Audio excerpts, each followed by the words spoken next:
Assalamualaikum warahmatullahi wabarakatuh. Kembali lagi dengan saya Jessie Juanda dengan NIM 112011104. Pada video kali ini saya akan melanjutkan video mengenai materi regresi sederhana pada SPSS versi 25 yang pertama. Nah, di sini saya memiliki contoh kasus yang kedua, yaitu PT Anak Negeri ingin menghitung gaji pegawainya dengan masa kerja selama dia mengabdi di perusahaan tersebut.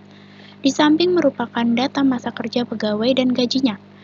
Masalah yang akan kita teliti adalah yang pertama, apakah ada hubungan antara masa kerja dengan jumlah gaji pegawai? Yang kedua, apakah kecenderungan gaji pegawai di masa yang akan datang mengalami kenaikan atau penurunan? Nah, di sini ada 20 data mengenai masa kerja pegawai dan gaji pegawai. Langkah awal, seperti biasa, kita identifikasi variabelnya terlebih dahulu. Nah, menurut data ada dua variabel, yaitu masa kerja dan gaji. Di sini kita tulis masa kerja dan gaji. Seperti ini, tipenya 6 break, di sini 10, desimal 0, 0, label masa kerja,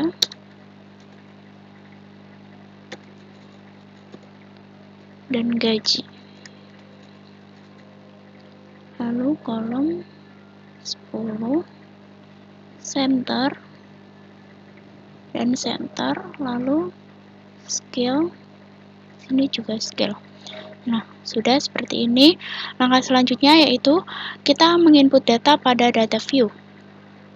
Nah, di sini. Nah, setelah data terinput semuanya seperti ini, lalu langkah selanjutnya untuk menganalisis yaitu kita klik analyze, lalu pilih regression, pilih linear. Nah, untuk variabel masa kerja ini kita pindahkan ke dependent. Klik panah. Untuk variabel gaji kita pindahkan ke independent, klik panah. Lalu pastikan untuk metodenya kita pilih enter. Seperti ini. Lalu kita pilih option.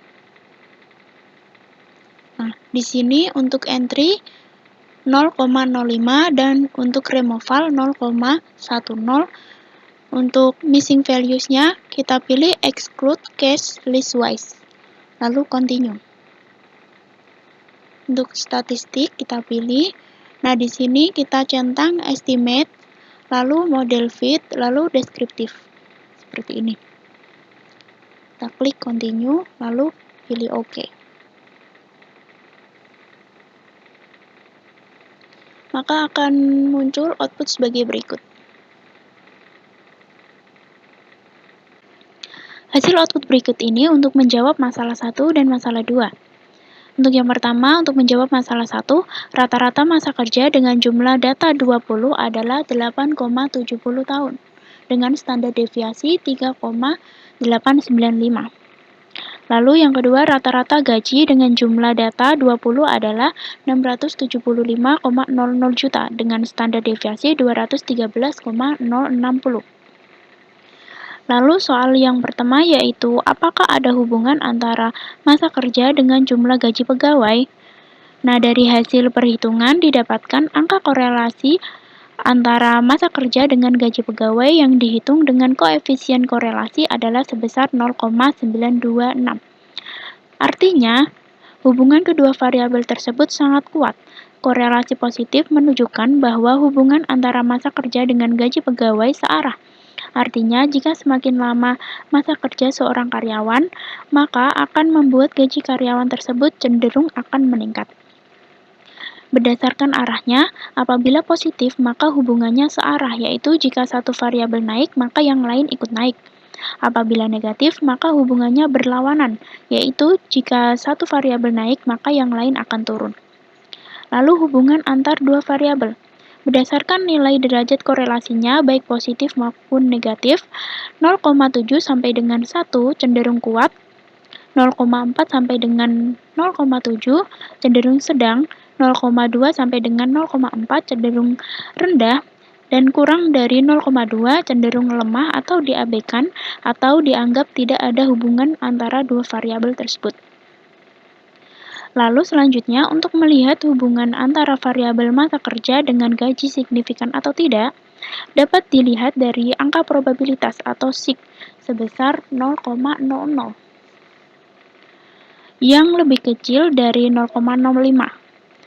Nah, ketentuan mengatakan jika angka probabilitas kurang dari 0,05, maka ada hubungan yang signifikan antara kedua variabel tersebut, begitu juga sebaliknya. Lalu untuk menjawab masalah yang kedua, kita menggunakan tabel berikut. Sini. Masalah 2 yaitu, apakah kecenderungan gaji pegawai di masa yang akan datang mengalami kenaikan atau penurunan? Untuk kepentingan tersebut, kita menggunakan angka-angka pada bagian predict value. Cara melihatnya, yaitu kita membandingkan antara data gaji pegawai awal dengan data gaji hasil prediksi. Jika ingin mengetahui cara perhitungan angka gaji yang diprediksi, caranya yaitu menggunakan rumus Y sama dengan A ditambah BX. Y merupakan gaji, A merupakan angka konstan dari unstandardized coefficient, B adalah angka koefisien variabel gaji, dan X adalah angka gaji pada daerah ke-N. Nah, untuk menghitung angka gaji pegawai yang diprediksi pada data pertama, maka formulanya yaitu Y sama dengan A ditambah BX, yaitu Y sama dengan negatif 2,726 ditambah 0,017 dikali 350. Hasilnya Y sama dengan 3,224. Lalu untuk menghitung angka gaji pegawai yang diprediksi pada data kedua, maka formulanya Y sama dengan negatif 2,726 ditambah 0,017 dikali 300. Hasilnya Y sama dengan 2,374. Lalu untuk menghitung angka gaji pegawai yang diprediksi pada data ketiga, maka formulanya yaitu Y sama dengan negatif 2,726 ditambah 0,017 dikali 400.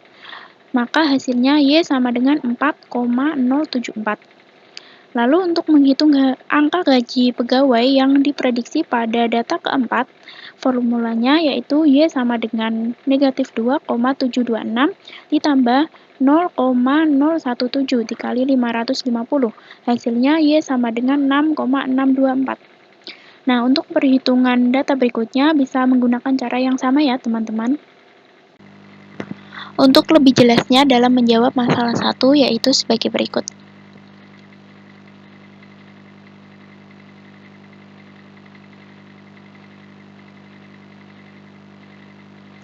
Lalu, untuk lebih jelasnya dalam menjawab masalah 2 yaitu sebagai berikut.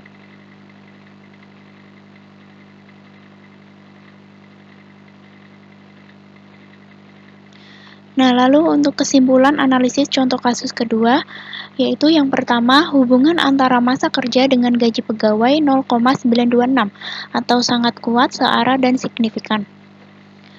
Nah, yang kedua, pengaruh masa kerja terhadap gaji pegawai sebesar 85,8%, yaitu dapat kita lihat dari R-square. Nah, untuk yang ketiga, pengaruh variabel lain di luar model sebesar 14,2%. Lalu yang keempat, kecenderungan gaji pegawai secara umum mengalami kenaikan atau meningkat. Nah, itulah contoh kasus kedua, yaitu analisis mengenai materi regresi sederhana. Untuk contoh soal ketiga akan dijelaskan pada video selanjutnya. Terima kasih atas perhatiannya. Wassalamualaikum warahmatullahi wabarakatuh.